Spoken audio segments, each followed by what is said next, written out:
বন্যার পদধ্বনি উত্তর পূর্বাঞ্চলের সবকটি রাজ্যেই, বাদ নেই ত্রিপুরা, মিজোরাম, মণিপুর। মিজোরামের ন্যূনতম 145-এর অধিক স্থানে ভূমিস্খলনের ঘটনা সামনে এসেছে। আসামের বিভিন্ন সড়ক মহাসড়ক জলমগ্ন হয়ে ভেঙে চুরে যাতায়াত বিচ্ছিন্ন হয়েছে।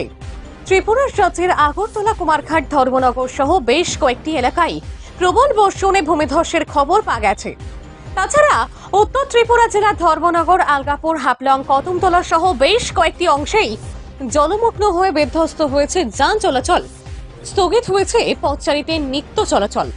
বন্যার প্রকোপ ব্যাপক হারে ক্ষয়ক্ষতি সাধিত করেছে উত্তর পূর্বের বেশ কটি রাজ্যে, বাদ নেই আসাম, ত্রিপুরা, মিজোরাম।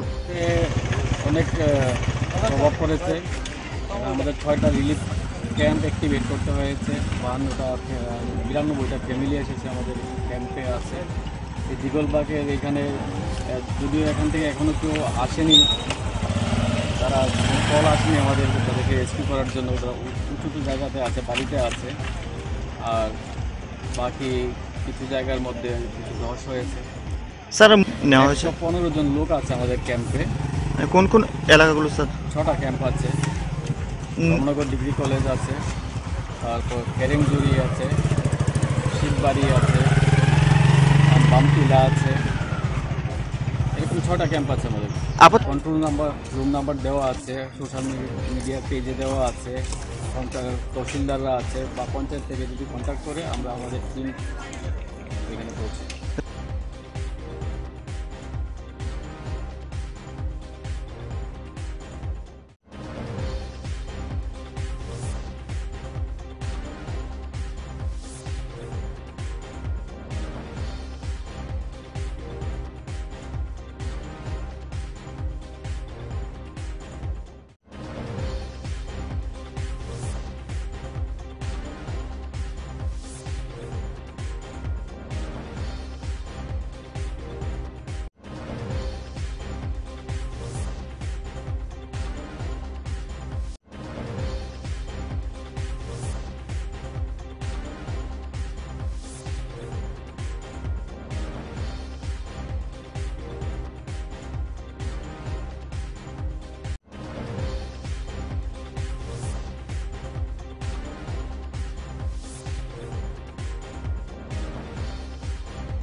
ব্যুরো রিপোর্ট, যুব বিচিত্রা ডিজিটাল ডেস্ক।